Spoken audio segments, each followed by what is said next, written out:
All right, guys, welcome back to Relegation Battle. We've had another week of European football. First couple Champions League ties are over now, so let's start with those. Jack, actually, I'll go tie first because you're more linked with Haaland than United are. It's another impressive display from him. 2 goals to him. Mm. Very interesting penalty decision in the game as well, but obviously Haaland made the best of that. Scored in the end. Got a good celebration from the keeper as well. How much do you reckon if you had to like guess right now you'd pay for him in the summer? Um, I'd reckon it'd probably be because I think they wanted 120 for Sancho, so maybe 150, maybe. I reckon that's how much it'll cost. And obviously Dembele, he costs like over 100 million as well. So, and he wasn't even half the player that Haaland was, or is. So, yeah, probably like 150, and then obviously the wages plus Raiola, he always wants a nice little package as well. So costs a lot of money, man. But obviously, um, if we get him, we could potentially challenge. But I don't know. Obviously, depends on who else we buy. But yeah, after watching that and obviously the way he bullied, I think it was Fernando for his Yeah. goal that got disallowed. I mean, just watching that, it was just like, boy. And then obviously his celebration when he scored the penalty just reminded me of players like Diego Costa. So that made me want him even more. But you know, hopefully we can get him. But then again, I doubt it for some reason. I just have doubts that he'll probably just go Man City. Yeah, I mean, obviously Dortmund won the on aggregate 5-4. He was involved in all four. So I think he scored four and assisted the other, which is the huge Yeah. goal in the first leg. Jack, we know Dortmund have a bit of a leaky defense. It's not the best at the moment, especially in goal. Hits is a bit average at best, I'd say. So how far do you think Haaland at the moment and even Sancho in turns can take this team in the Champions League? It's difficult because although they're scoring goals, there's going to be a game where there's not. He's going to miss more chances than he scores. So that's for them when you've got to rely on the defense to make sure they're rock solid and not concede. And I see Tyrese's face like that's never going to happen. Harden's going to score everything. But I'm I just saying, just, hypothetically, yeah. you can have off games. You might just not have your shooting. You might score one, but you've scored one in seven. To say, yeah. So that's where they've got to have that strong defense to keep the other team out. To hope that one more chance falls to their attackers to get the win. But they're still a good side, and obviously Sevilla, they're a decent team. They lost a few additions from last season, but they're a decent team, and they got rid of them fairly easily. I know it was a bit close, but they deserve to win overall. So against, I think the bigger teams like the Bayerns, PSG, they'll get like we saw like last weekend. They'll just get ripped apart because their defense is not good enough. Yeah, I mean, Sevilla, of course, scored 2 goals in the second half. El and Naziri, both of them won in 96 minutes. It's just too late for them to make a real comeback. But yeah, I mean, Haaland just seems to be getting better and better every time. And, these big goals is what is keeping him up there. He's been not against like the smaller teams that we normally see, which I think is all right for youngsters to do as well. You don't expect people who are 90, 20, 21 to score against big teams in this way. Yeah, So, fair enough to him. He deserves, like Dortmund, they're going to make some big profit off this guy no matter what, really. Because yeah. I just can't see a team not signing him this summer. Uh, it's I don't unbelievable. think it goes.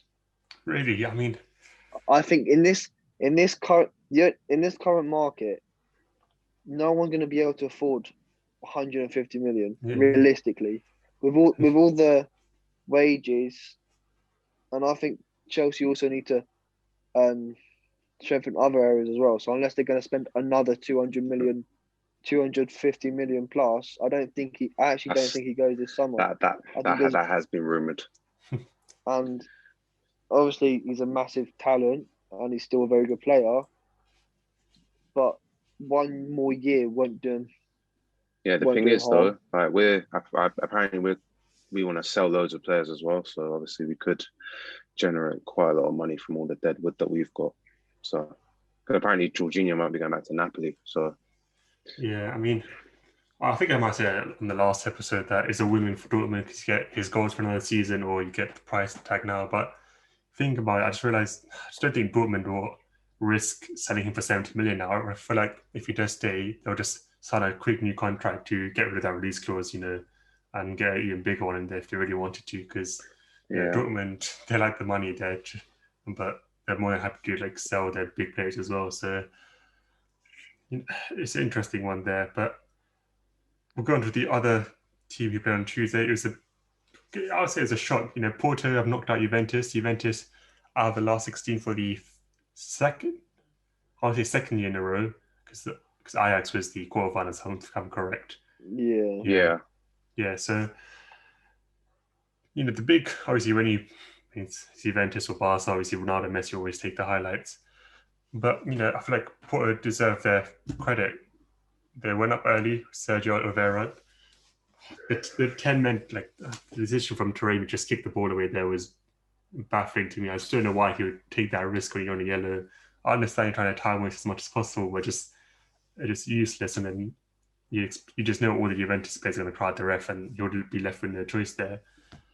But Chiesa scored 2 brilliant goals. So to be down to 10 men, heavily on the back foot, and to not just crumble under that pressure, which I think we've seen many teams do, many bigger teams do. Like, no offense to them, but they stay strong.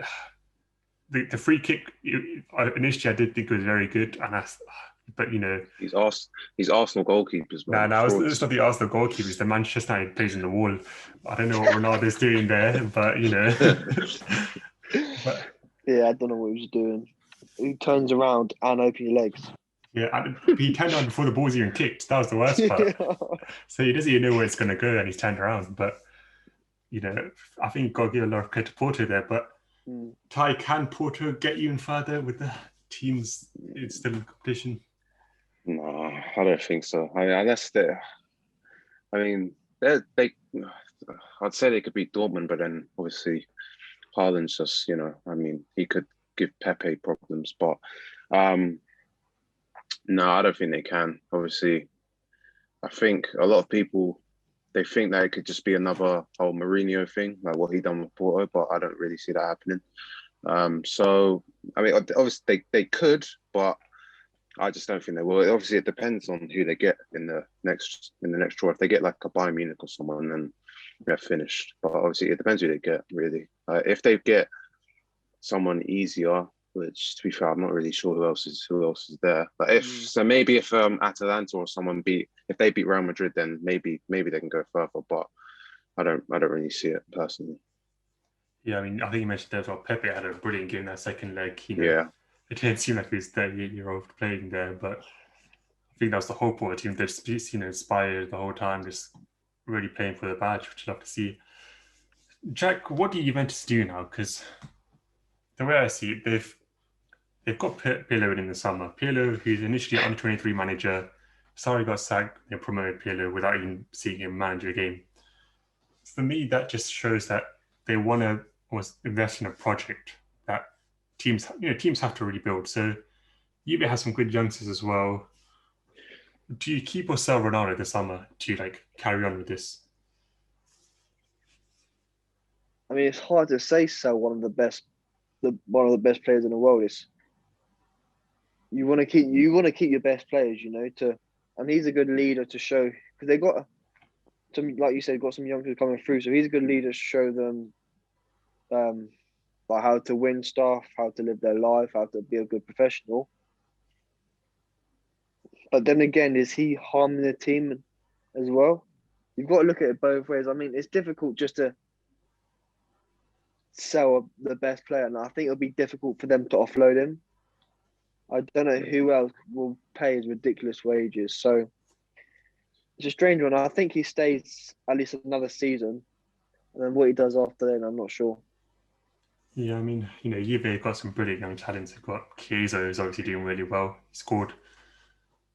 I think he scored all but one of their goals in the whole tie. Just Rabiot scoring the other one because he scored the first big one as well. Kulusevski's coming through. Who's the other one I was thinking of? Obviously, it's De Ligt and Demar at the back as well. So there's a sort of Bentancur and Master Kenny. Those are the two I was thinking of. They've got a good crop of youngsters. So I feel like a lot of people on Twitter, obviously Twitter's a bit of a stupid place sometimes. It's a bit impatient, I'd say. They expect these big teams to consistently just perform year after year, but it's not really the case. I think Juve, I mean, what was it? Did they make 3 Champions League finals in the last decade, I think? I don't know if, with Allegri, I think. yeah. So they made 3 Champions League finals. Obviously, they're unlucky because they either played Real Madrid's one of the best teams of all time in Real Madrid, Or or they MSN. or they played MSN. So it's a bit unlucky in that sense because they are 2 of the best teams you've seen in a long time. But that was their those players that had at that point were in their prime stages or coming to the end of it. So the Chiellini's, the Bonucci's, Higuain, Mandzukic, all these guys, they were in those stages where it was like now or never, and unfortunately it was never for them. Yeah.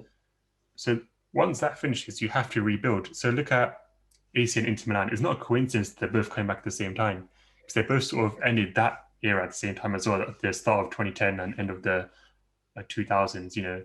AC and Inter Milan were going to Champions League finals, and that was the whole point of it. Then those players retired or left, new youngsters coming through, and now they're coming slowly on the way back.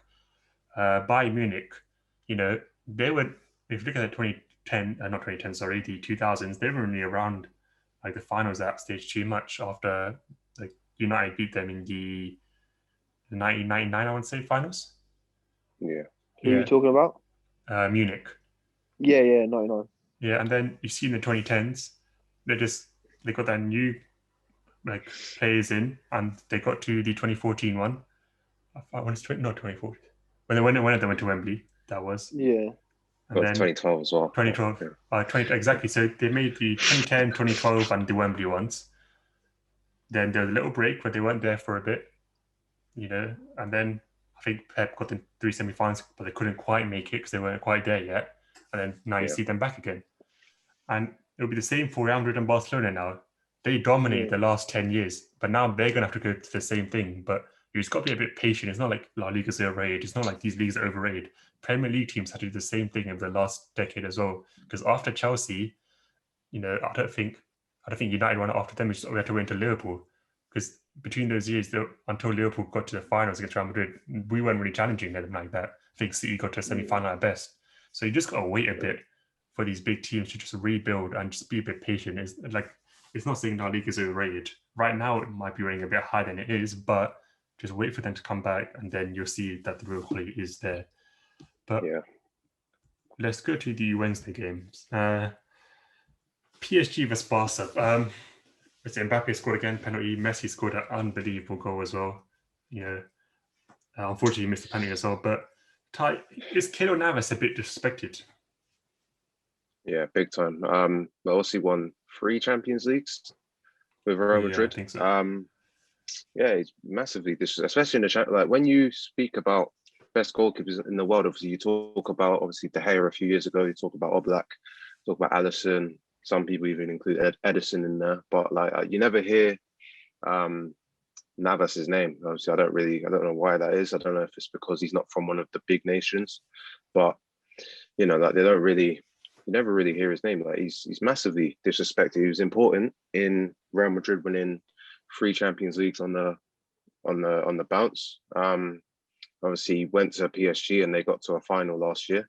So it's not a coincidence. So yeah, he's massively disrespected. And obviously, Barcelona, you could say they dominated the game on Wednesday, and obviously, PSG are the ones that went through. So yeah, when it comes to obviously Keylor Navas, I think he's massively disrespecting. Even in his last season at Real Madrid, I think there were times where he was keeping Courtois on the bench. So he's massively disrespected. So I think he deserves more praise, really, because I've always liked him. Yeah, he made 9 saves in that game as well, which is unbelievable. Yeah. Obviously, the penalty was the most important one. Jack, do you disagree a bit there with Ty? Do you think Navas is maybe good but not quite up there? Look, I understand. I mean, I think people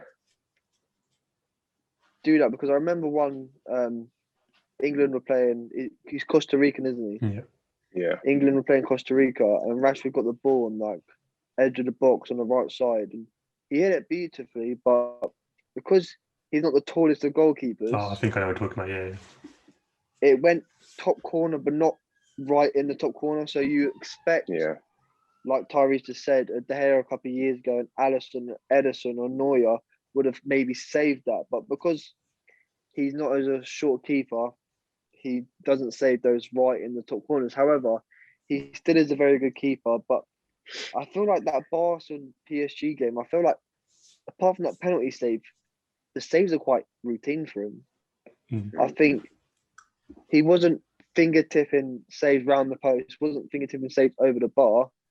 They were poor shots dribbled at him or hard shots straight at him. So I'm not disagreeing that he's not a good goalkeeper. He's a very good goalkeeper. You can't deny that. 3 Champions League, like Tyrese said. But I feel like especially that game, he was overhyped because of the saves. However, you need to think about what saves he did, and they were just very straightforward, in my opinion. I don't obviously I don't think he's the best though. I just think he can be in that conversation. Do you know what I mean? Yeah, I think that's fair enough because you're right, Jack. The saves weren't great. I think I was going to come on to that point.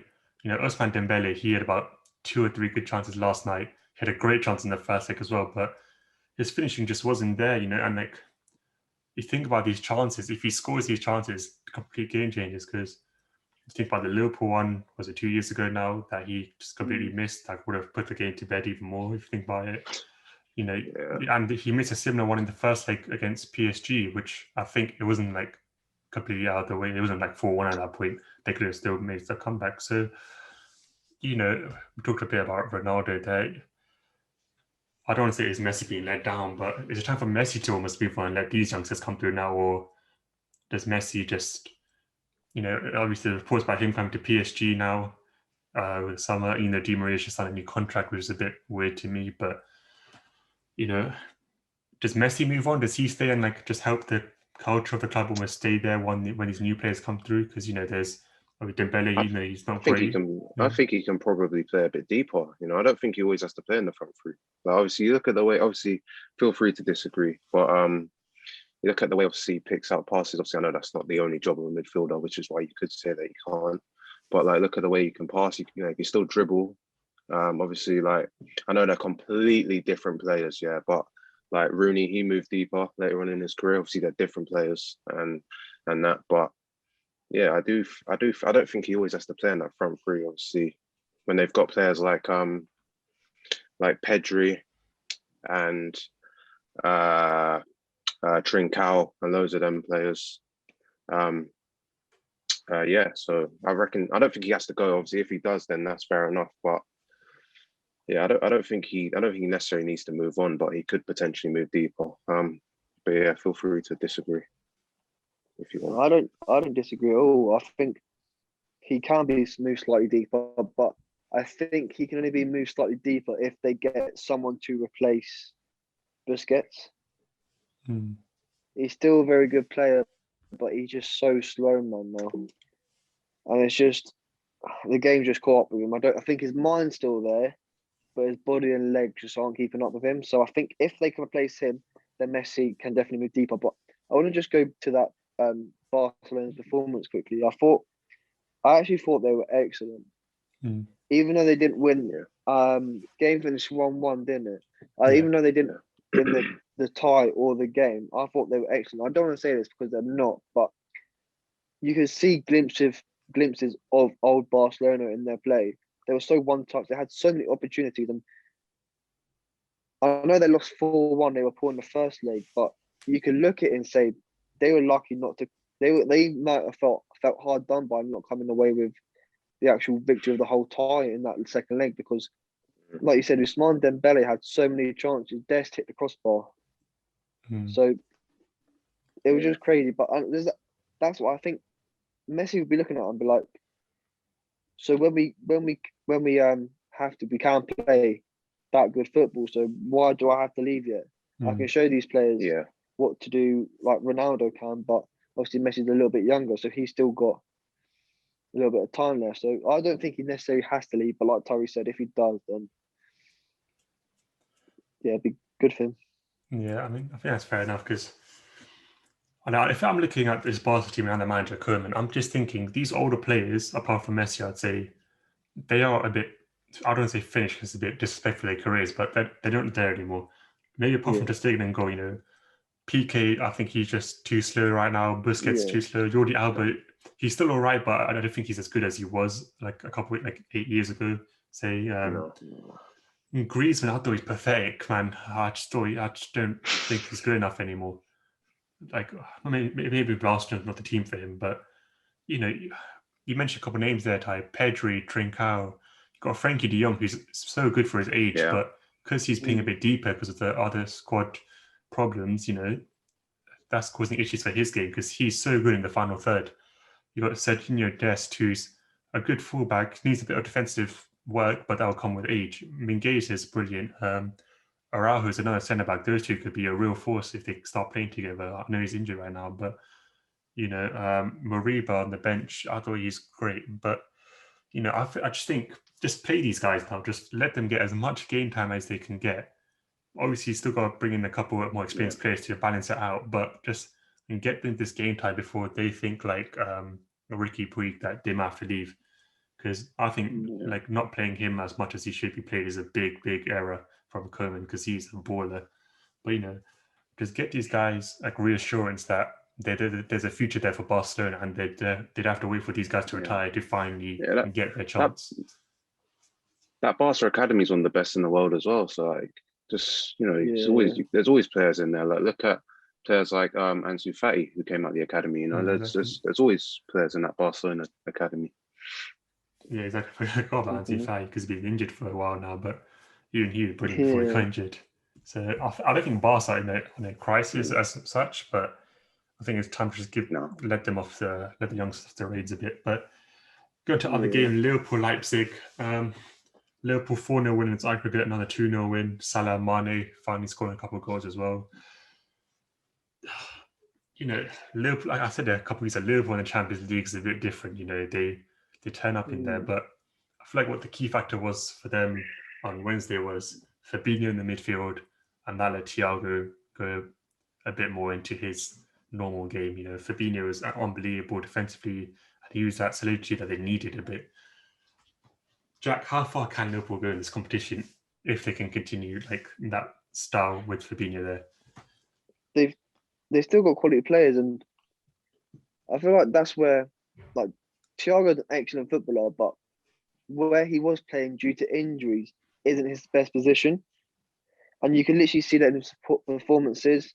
But like you said, with Fabinho there, who was just sitting in front of the defense, it allowed Thiago to move more forward, where he can dictate the play, where he can use his ability to just pick out a pass from nothing. So it'd be interesting to see, because I didn't expect them to keep a clean sheet again. To be honest, I expected Leipzig to come out, score one, maybe even two. But fair play to Liverpool, good 2-0 win, 4-0 overall, and depending if they get a Bayern, I still think they can cause damage to PSG. But if they get especially a Bayern, then I think that's good night for them. But if they can get a quite reasonable draw, then I think they can still go quite far in this competition.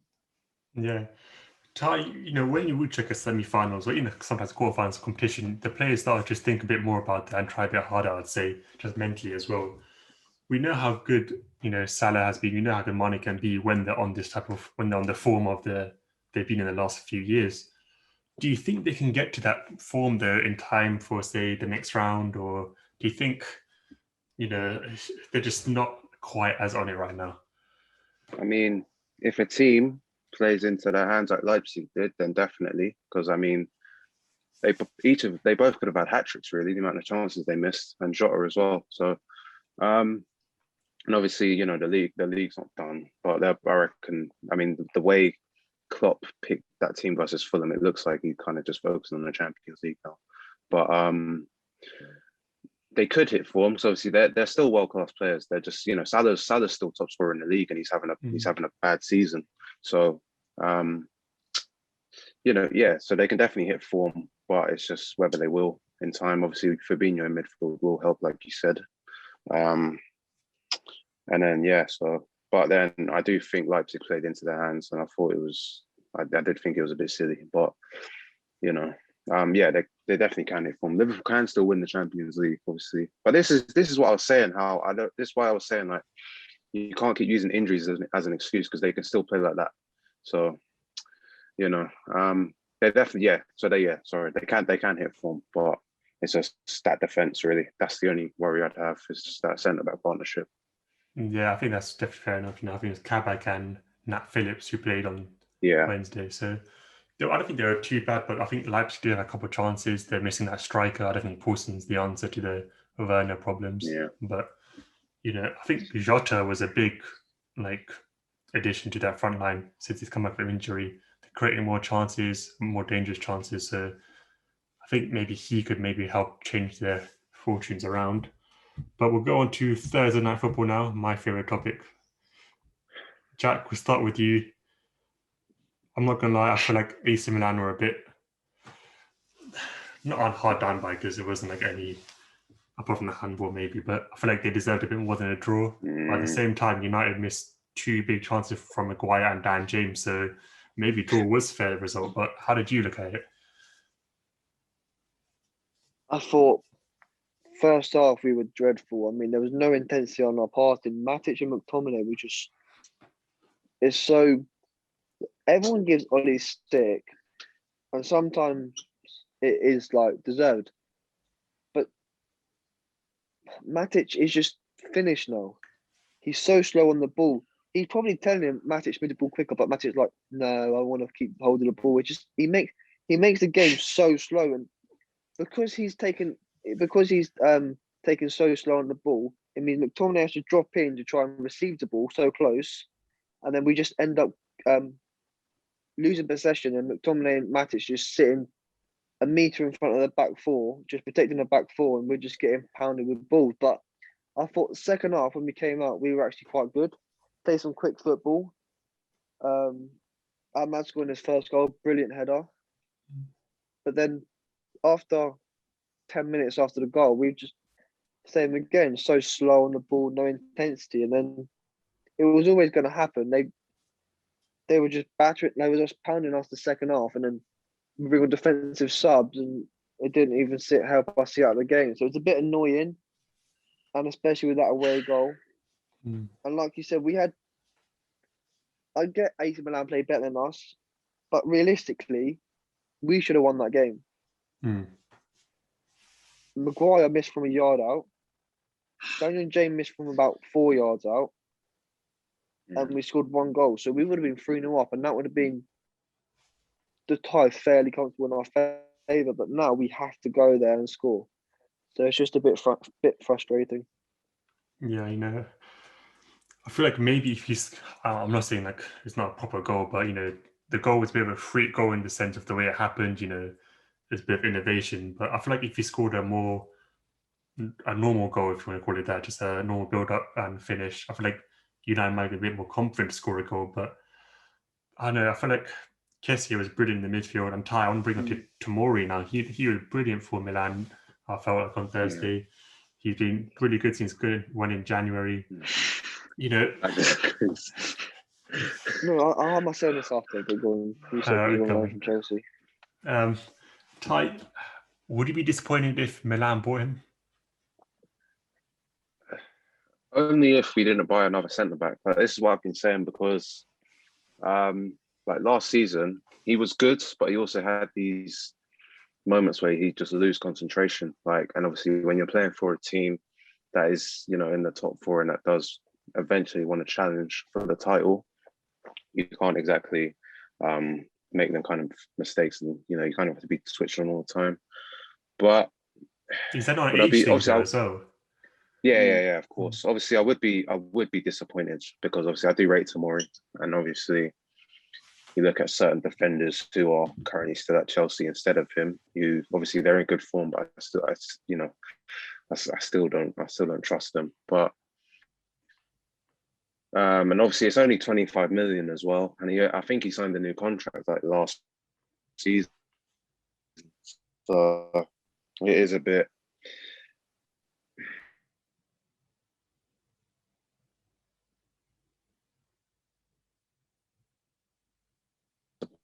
he's already spoke about making that deal permanent. So hopefully it doesn't happen, but I just think it's going to happen. Obviously, I'll be bitterly disappointed if we don't sign a world-class centre back instead of him. But obviously it depends what happens in the window. But it'll probably be one of them things where he becomes one of the best again, just like the others, and then we try and sign him back. And obviously, either he doesn't want to come back and he goes to a rival, like the others have, or maybe he comes back. Who knows? Because obviously he's got a lot of friends here, so maybe he does. But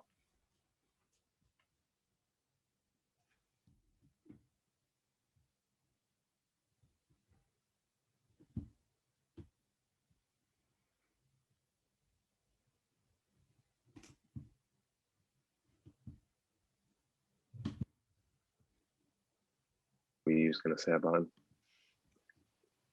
Is he here? Yeah, my Wi-Fi's back now, I think. Oh, okay. Yeah, there you go. Yeah, Jack, I think you're going to make a point. I don't know if you already made it or not, but... No, so I would just want to say this before I say my point. I think he's a very good centre-back, and I think Chelsea would be stupid to let him go. However, I think he was a tiny bit overhyped from yesterday's performance. Why? Only in the fact that, as from a Man United fan, we did fuck all that game. He didn't have anything to do. He did one. I think he did an excellent tackle in the second half from Greenwood. But to be honest, sometimes in the second, when Greenwood went up front, Greenwood I got around Tomori a few times, and Ama's run came off Dalot onto Tomori, and Tomori didn't stick with his run. So yeah, that's what I'm saying about the concentration. He was good, but I just think he was a bit overhyped from that performance. But again, not taking away, he's very young still, and he's a very good centre back. But I just feel like that game, because we didn't do much to test him, but he still is a very good centre back. Yeah, I think that's definitely fair enough. I think obviously the Kessie goal was a bit of a, or this goal, I should say, was a bit of a not controversial point, but I feel like you just come to see it a lot now this season. I don't know if it's actually rolled onto his hand or not. I can't really tell. I guess if they're giving it as a handball, that it has, but it's a great finish from him. But I think AC Milan will definitely be a bit more confident after that first leg. Definitely. We've been linked to Kessie apparently, so that'd be interesting. I mean, I think AC Milan keep as many youngsters as they can. Has Jack frozen for you? Or? There we go. I'm back. Right. There you go. He's back. All right. Well, let's go on to Arsenal now. We got a good 3-1 victory over Olympiakos. 3 big away goals, of course. And this is why I love Europa League. It makes El Neni look like prime Ruud Gullit, It's simple as that. No one even comes to pressure him. He just has 10 seconds to just take a shot. What's there not to love? But at one point, it was looking at peak when Ceballos just gave it away to El Arabi, and then it was about 10 yards away from his own box. So at that point, I was a bit worried. But it was a great header from Gabriel. He got an assist for a Nani goal as well. I mean, and Odegaard as well. I mean, he didn't have a great start to the game. He was a bit sloppy, missed a good chance as well. But then that goal, I mean, maybe the keeper should be doing better, but it's a 60-mile-per-hour shot. So at the same time, it's Europa League quality, so you've got to factor that in. But, Arsenal need to ditch just playing out from the back stuff, man. Yeah. Nah, I think it's just got the players for it yet. I think you have to. I think last season it was fine. It's just about when. Yeah, I think maybe it's that. But I think last season we were all right to not play like that. But this season we have to sort of instill that play so that, I mean, Arteta and Edu are saying they're going to sign players. So I trust them to do that. But if that does happen, you got to get the start of play ready for when those players come in and just firm it for a bit. Just wait for these players to leave or just get benched. And then when those players come in, the others will be ready to play with them. I think it's just a bit of that. But yeah, it was a bit worrying, but luckily it wasn't a bit of the Burnley game. Willian's got assists in each of his last 4 games now. If he wants to carry that on against Spurs, I am more than happy to let him do that. But it is. He will. He'll score 2 goals against Spurs. Trust me. Oh, he hasn't scored for us, which is just a bit mad. But I feel like our attacking players are starting to come into form a bit, which is so important. But obviously we've got 3 away goals, so I feel like we're fairly comfortable. But on the other hand, Yeah, Spurs have also won 2-0 as well now. They were at home. Harry Kane scoring both goals against Dinamo Zagreb. I think their second goal was a bit of a mistake from Zagreb to pass it straight into Harry Kane. But, I'm not looking forward to the game at all. I feel like we're prone to one of those mistakes. And then, Son, Kane, Bale, even Dele Alli could just easily pounce on that. But, I feel like our attack can cause problems now. I'm a bit more confident with that. And they're just waiting as long as... But if that mistake comes in the first half, then we know Mourinho's more than comfortable to just sit back. Yeah. If it comes a bit late in the game, I feel like we could have scored a goal by then. I think Thomas Partey was really good until before he got taken off. I'm hoping he got taken off for just being rested for the purpose of that, because I feel like he controlled the game well. He looks to play forward, which is what I just find a bit refreshing. I think next season, when he's fully fit, obviously he's had a pre-season and stuff, I think he could look a different team, depending on who you sign. Yeah, I mean, he's quality. Yeah, just going forward is just something we've missed from a player playing that deep from since Santi, I'd say. But we need that someone to just drive us forward a bit, and rather than keep the sideways momentum, which is important for us. But I want to beat Spurs obviously, because there's been we didn't beat them last season. It was a draw and a loss.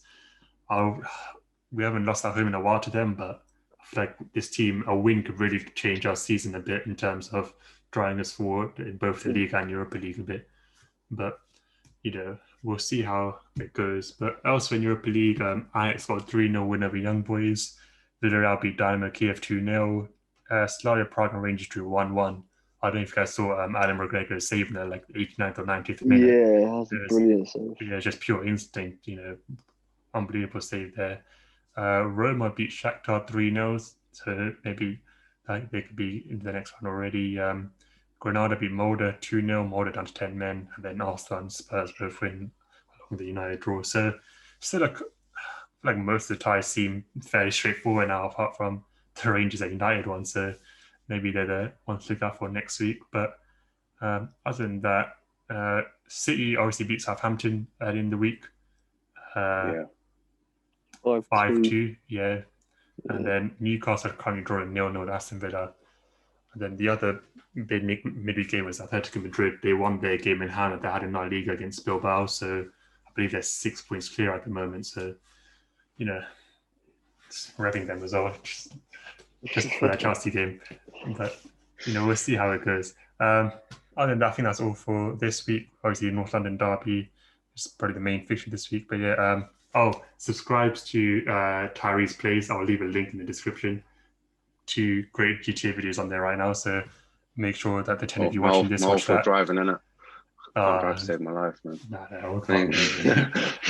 yeah, other than that, have a good weekend. Have a nice... Before I think it's time to talk. I think it's